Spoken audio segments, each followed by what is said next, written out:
Let's make America objective again. We're smack in the middle of what they call the information age, but with all the censorship and clamor, it doesn't always feel like it. People these days seem quick to take offense. Maybe they've always been that way, but it's like everyone's tiptoeing around instead of standing firm. Here's my take: let's make America objective again. And the best part, it doesn't start with some big shot proclamation. It starts with you right where you are. Step one is simple: talk to folks. Better yet, listen, really listen to what they've got to say. There's an old truth in this: you'll win more people over by showing interest in them than by trying to make them interested in you. Ask questions, hear their side, and let them know you're paying attention. Then toss your own thoughts into the ring and see if they'll give you an ear too. If they do, you're onto something, a real back and forth. If they don't, no harm done. Tip your hat, flash a smile, and say thanks anyway. Why thank them? Because they've just spared you the headache of arguing with a brick wall. No sense wasting breath on someone glued to their own ideas. Move on and find folks who'll meet you halfway. That's your starting line. Listen, share, and sort out who's willing next. Seek out the real ones, people who aren't just spouting lines or playing for applause, but who actually want to dig into ideas and chase the truth. When you find someone genuine, someone who'll speak their mind and still hear you out, that's a keeper. Stick with it, and before long you'll have a crew, an army even of folks ready to talk, ready to listen, and ready to reason together. That's the heart of making America objective again.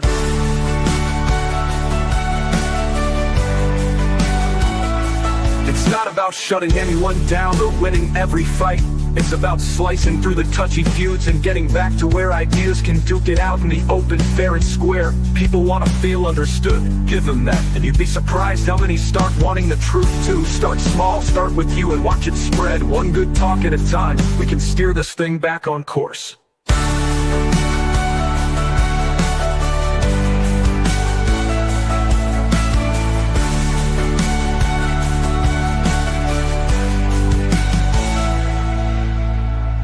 And making America objective again. And the best part, it doesn't start with some big shot proclamation. It starts with you, right where you are. Step one is simple: talk to folks. Better yet, listen, really listen to what they've got to say. There's an old truth in this: you'll win more people over by showing interest in them than by trying to make them interested in you. Ask questions, hear their side, and let them know you're paying attention. Then toss your own thoughts into the ring and see if they'll give you an ear too. If they do, you're onto something, a real back and forth. If they don't, no harm done. Tip your hat, flash a smile, and say thanks anyway. Why thank them? Because they've just spared you the headache of arguing with a brick wall. No sense wasting breath on someone glued to their own ideas. Move on and find folks who'll meet you halfway. That's your starting line. Listen, share, and sort out who's willing next. Seek out the real ones, people who aren't just spouting lines or playing for applause, but who actually want to dig into ideas and chase the truth. When you find someone genuine, someone who'll speak their mind and still hear you out, that's a keeper. Stick with it, and before long you'll have a crew, an army even of folks ready to talk, ready to listen, and ready to reason together. That's the heart of making America objective again. It's not about shutting anyone down or winning every fight. It's about slicing through the touchy feuds and getting back to where ideas can duke it out in the open, fair and square. People want to feel understood, give them that, and you'd be surprised how many start wanting the truth too. Start small, start with you, and watch it spread. One good talk at a time, we can steer this thing back on course.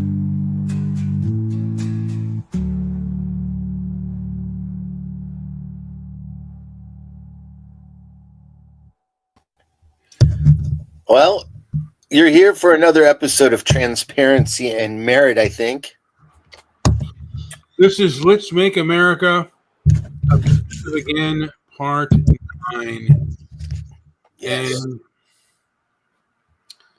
you know, I don't know if I'm as objective as a person as I can be, but, you know, a lot of times I can be as full of myself as the next guy. But I'm seeing a lot of people out there that seem to be getting away with bloviating and being a fool, and, you know, other groups, not so much. Not so much, not in the public arena of ideas. People don't necessarily even want to hear from certain people, and they will use all forms of physical intimidation to stop them from speaking. And, well, they are given power by the establishment. And you have to be someone that's really kind of aware of what's going on to really see that kind of thing.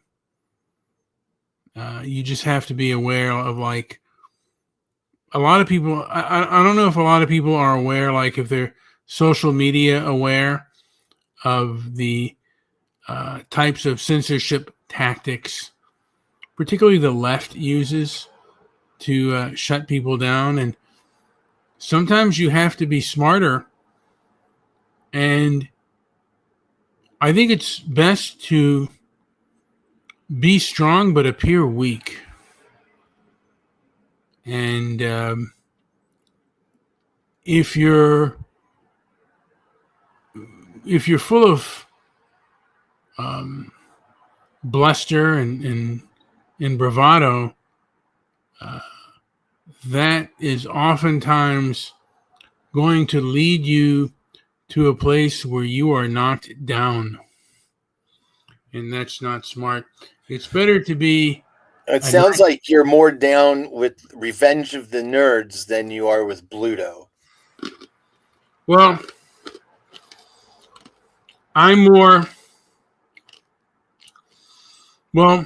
it's better to be a smart nerd and get revenge than an angry man and get revenge, because angry men often meet their demise by angrier men are tougher men, and men in better shape, men that are stronger. It's like I said, it's better to try to be tough than be mean, because I have seen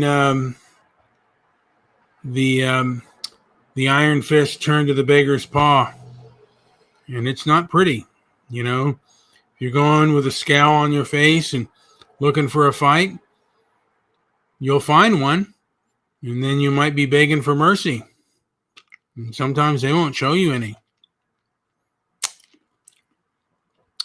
Another time, like, you may need somebody's help, and if you're nasty to them, they won't help you. You're less likely to get help if you're angry and you're full of yourself.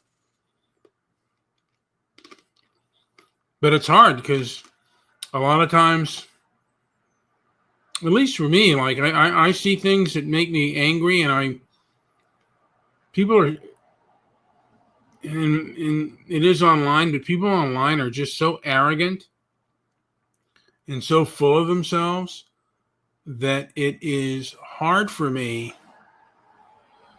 to not lash back. I mean, it's certain things that they believe are so hypocritical and so egocentric that I just, I have a strong urge to tell them what hypocrites they are, and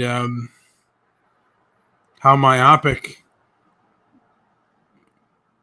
and narrow-minded they are, that they can't see beyond the snot dribbling down their nose or the caca that's stuck in their buttocks. And it kind of pisses me off. Joey, do you have anything to add? Because I'm sucking on a cough drop right now, trying not to eat anything. I don't know if I can even allow the anger from the internet to really bother me, but it's it reaches other areas for sure. Well, maybe it's because I'm working out things with the old man, and my old man was arrogant too, and a lot of these people who are on the internet, and what I kind of realized with the difficulty of my father is that there are people that are like my old man that are not my parents, but they're just as bad and even worse. They're worse people than my parents. They're worse people than my father. And remember, I got into an argument with one guy online, and he said, "I don't care. You can call me a hypocrite, whatever you want. I'm here to do things my way." And there are a lot of I don't know what to call them, but very toxic. I would say toxic egotist at best, maybe full blown narcissist at worst. But when someone's full of nonsense. And the one thing about making America and the world objective again, or even more objective, is to realize when someone's got malice or a big chip on their shoulder and they cannot be reached, it's time to cut that conversation short, because you know where it's going and it's not going anywhere positive. And there are times when, I want to do some, I want to just give them some brutal honesty about, the country that they come from and about their attitude. I mean, you're living in America. Much of the world is far more violent, is far worse. And I just come to a belief that, conquest and resistance, they're part of nature. Every beast practices it. And empathy is hardwired, but it is often reserved for kin. And those, if you want to be part of the family and inside, you have to act a certain way. You can't act like a pig and think, everybody's going to love you for whatever reason, and then excuse your vile and stupid behavior. At best, empathy is a two-way street. It's not a dead end. And a lot of people think, hey, man, it's either my way or the highway. And we're giving a lot of people who believe those beliefs, and then they have other kooky beliefs. There's one woman, Amanda Seals. She's been slammed for her bad behavior, and then she said she was autistic and that she made a self-diagnosis of autism. And that inspired me to write a song called I Made a Self-Diagnosis. I did it on Suno. It allowed me at first, and then it took the song off. And I did two songs. I did one called I Made a Self-Diagnosis, and then another song called I'm Not the Narcissist, You're the Narcissist. And both were classic songs. And AI has guardrails. I don't know if you want to call them woke guardrails, but they have guardrails nonetheless that lessen the fun of the AI experience. The same thing with social media. It also has a lot of guardrails that ruin the fun experience, and also the learning experience. And how can you be objective when people weaponize offense? Anyway, Joey, do you have anything to add to what I have said? I feel like a lot of the mainstream narratives are just pointed at the masses. So the people that fall into that big cesspool are weaponizing ideas, which is a dangerous thing. Yeah. Well, like I said, I feel recently there has been a weaponization. Not just recently, but for the longest of time, there has been a true weaponization of offense. And people will use that for their own benefit, and to try to gain advantage. And again, go ahead. We've also seen the rise of a lot of online influencers, comedians, and they come out. I feel like they're just talking heads for these weaponized narratives, and it's really taking its grip. And we've seen them come out of nowhere. These people are suddenly at the top of the comedy world, and you just kind of shake my head sometimes. I don't know about you, but it's kind of mystifying. And then I start to see, oh, they're, there they are, talking about these points.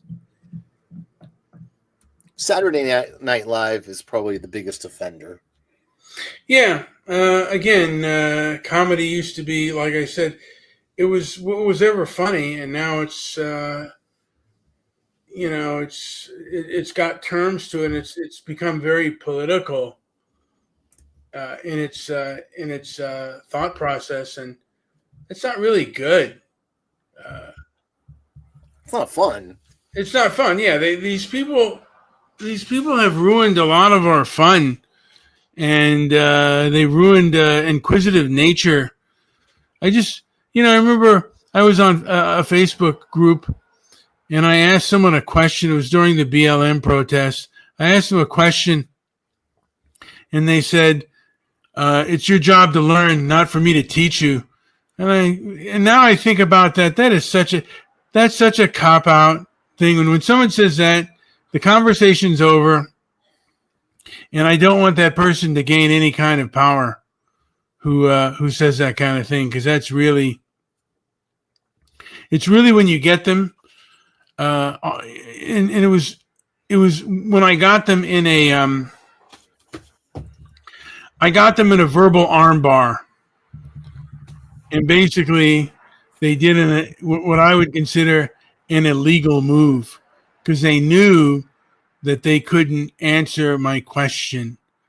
I think it was something like, compared to what? What do you compare Americans of European descent to?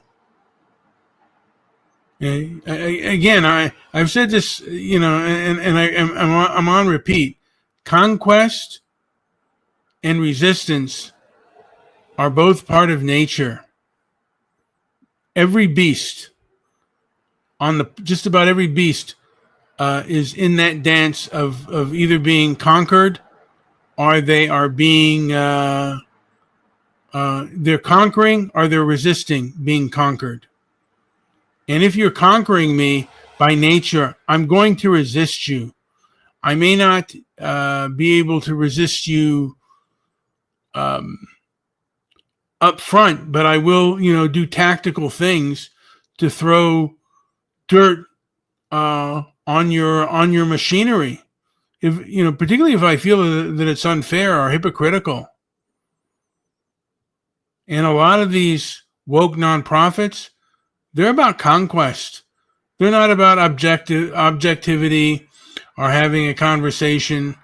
They're about, you do as I say, and I will use underhanded tactics to try to stop you from talking and even asking questions. And I'll play. So how does that manifest? What does that look like? It will manifest. I think it's sometimes hidden. Well, I might do a song. Do I have the song here that will play it? Ball hog for life. So, basically, they think you need an education to basically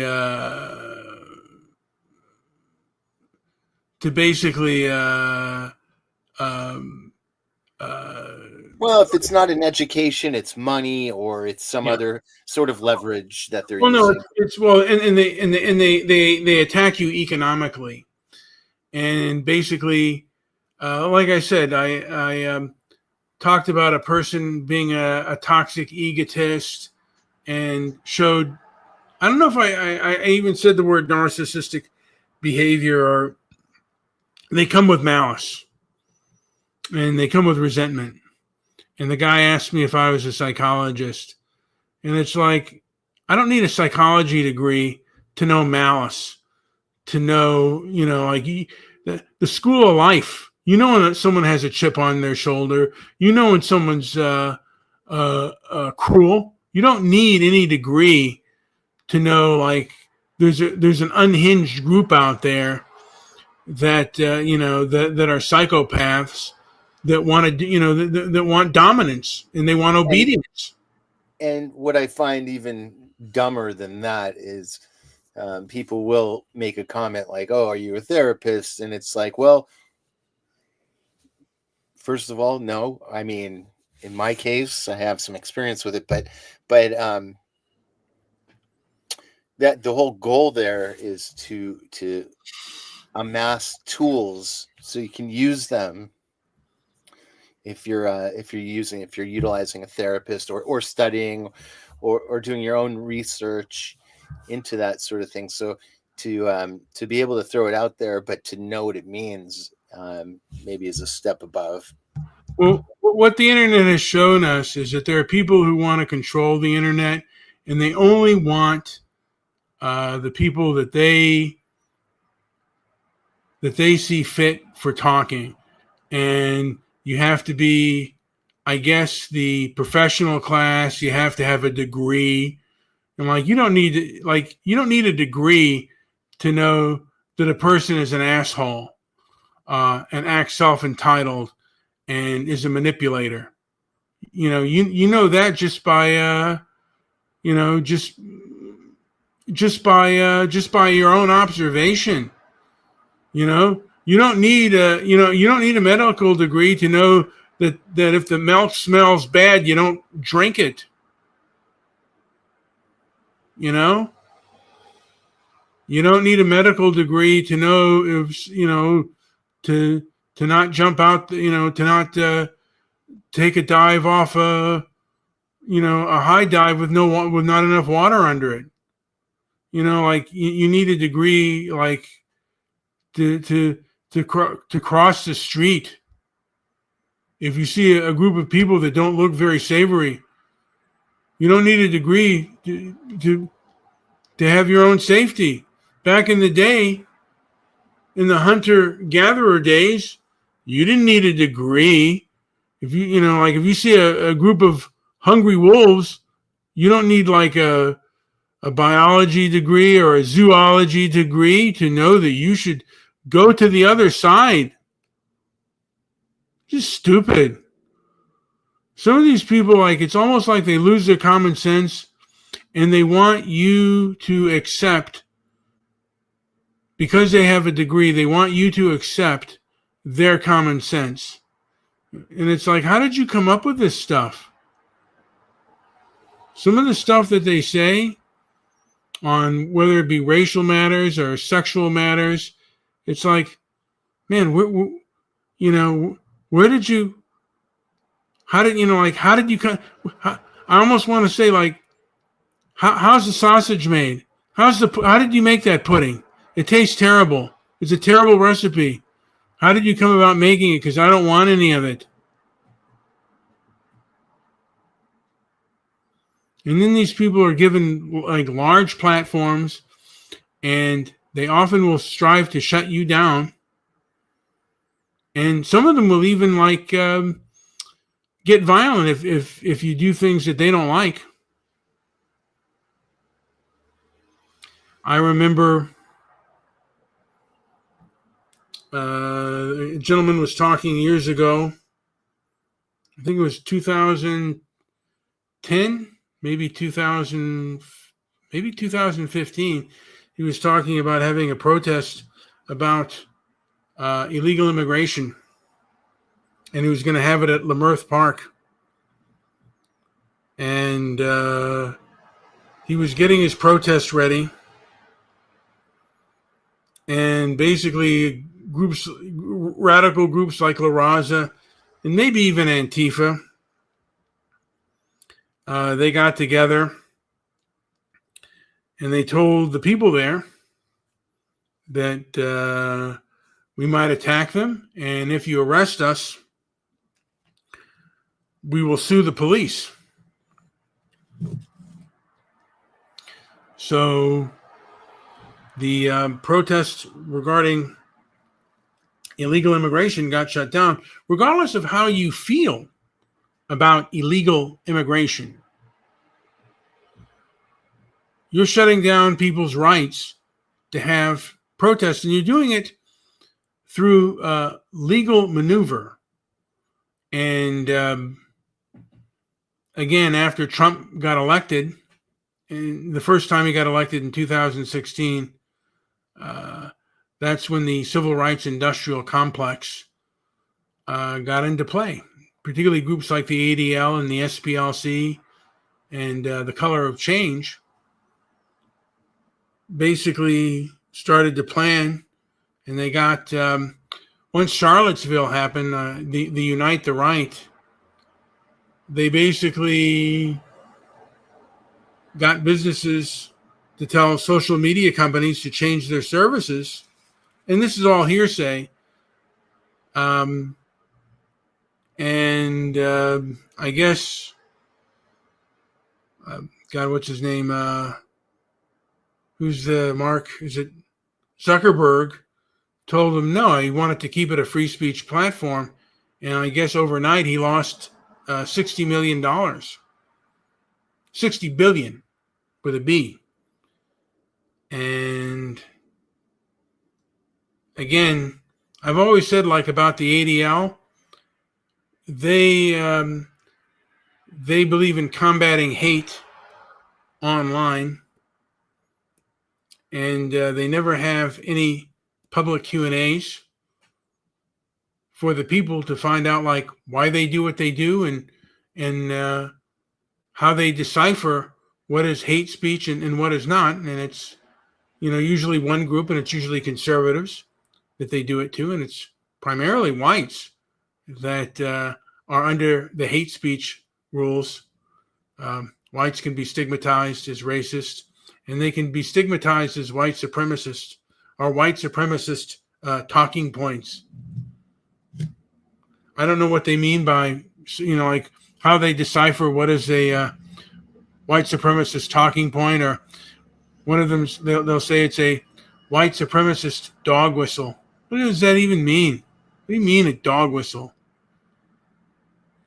So, because some white racist groups agree with it, that means all other.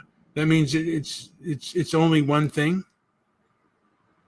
There are people who are in favor, and plus that most of these groups are already infiltrated.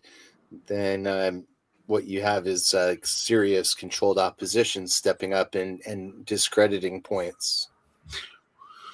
Well, they're certainly downplayed, and again, the mainstream narrative. I mean, these people are so desperate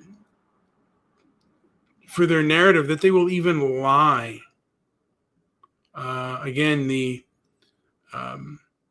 good people on both sides issue is very myopic, and it is a lie that was told by legacy media, and they can lie and misinform and never get in trouble.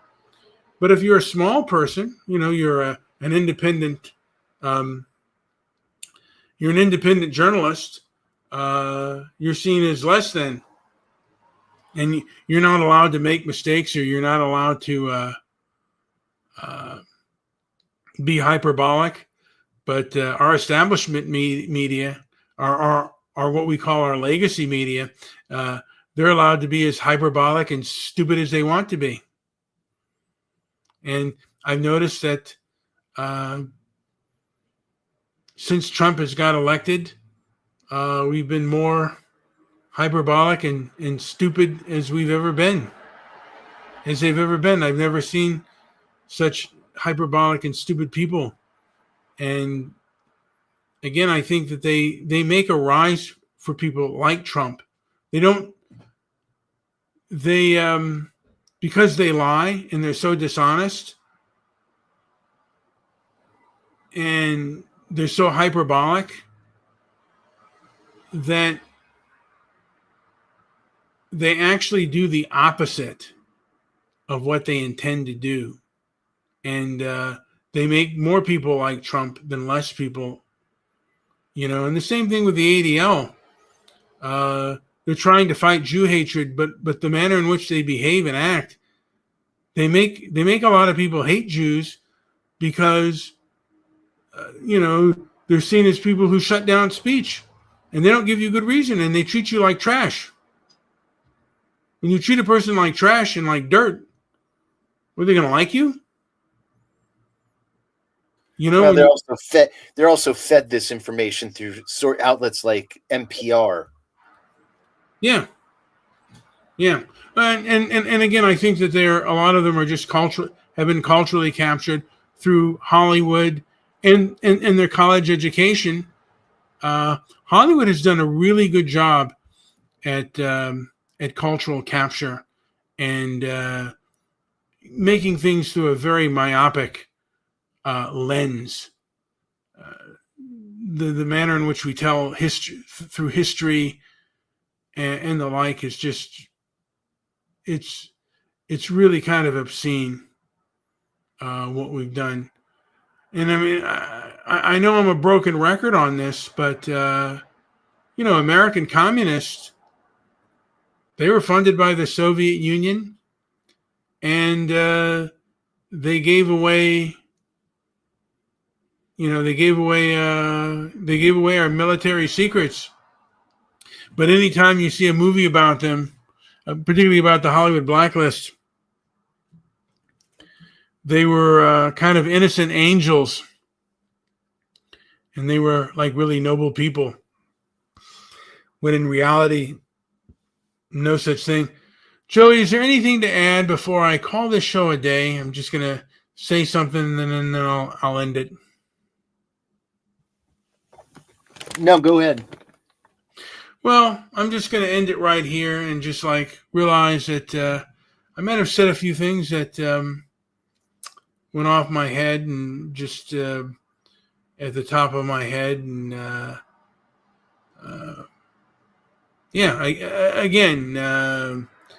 there are a lot of groups out there that they think they're doing good, but they're doing actually the exact opposite.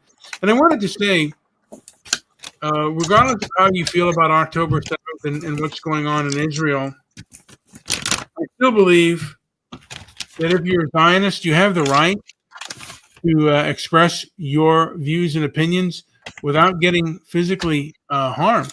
The thing is, groups like the ADL, can you put your Jesus Christ? Mute yourself, please. You're scarfing it down. Sorry. He was eating potato chips. Again, I wanted to say, October 7th, the same groups that were attacking, that are attacking Zionists, were attacking Trump supporters. As a matter of fact, during the BLM Antifa protests / riots, a far progressive leftist, I think probably Antifa member, he blew a Trump supporter away. And the crowd in Portland, after they found out that he was dead, they basically cheered his death. And these same people are now attacking Zionists physically, a lot of them, and threatening them. And who knows if they're going too far to protect them, but they certainly didn't protect conservatives, and they certainly did not protect Trump supporters of any kind. And when you go into college campuses, there are a lot of people that are threatened by your freedom of speech. And that's not a good thing. And I'm going to play another outro song. I don't know what I'm going to play. Just thinking about it. Am I going to play Peekaboo? Jake Giddies? What do I want to play? Maybe some mea culpa. I played Maricopa. I think. Shall I play Ball Hog? I think it's a song that needs some context. So try another one. All right.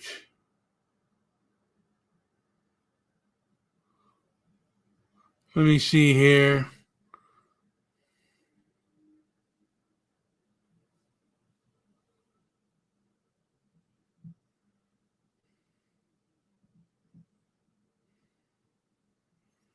I'm thinking right now.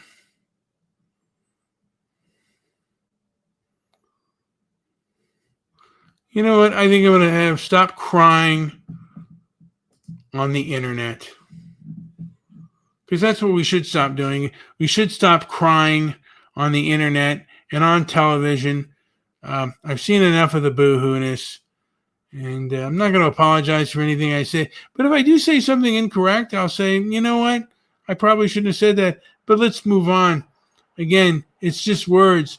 It's not physical threats. And there are a lot of people out there that feel that they have the right to put their hands on people. And if you are violent, you need to go to jail.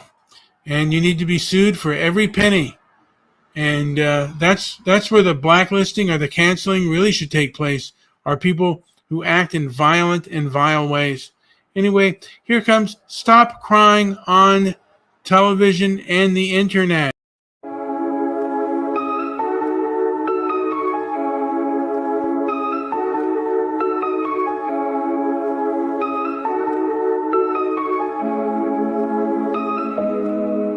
Oh no, the tears are falling. Cue the zoom and cue the lights. Oh, that's bright. One rehearsed apology, time to monetize. Your pain's a brand, your grief's a show. You cry into the camera, throw money. Is this real? No. Is this pain? No. See, or is this a Netflix deal in the making? Turn the volume up, it's primetime regret. Another life meltdown, place your bets. Stop crying on television and the internet. Watch we see through your tears and your empty threat. Yeah, every soap story comes with a check. And we ain't buying your pain. Not yet. Oh look, the influencer's weeping again. I swear I'm so broken, like, comment, send. Eat your suffering, sell it as proof. A clown with a tissue in a soundproof booth. These tears are heavily edited. Do you want to skip this trauma? Pay for premium. Stop crying on television and the internet. What we see through your tutors and your empty threat. Every soap story comes with a check. And we ain't buying your pain. Not yet. Been another episode of Manufactured Misery. Tune in next breakdown.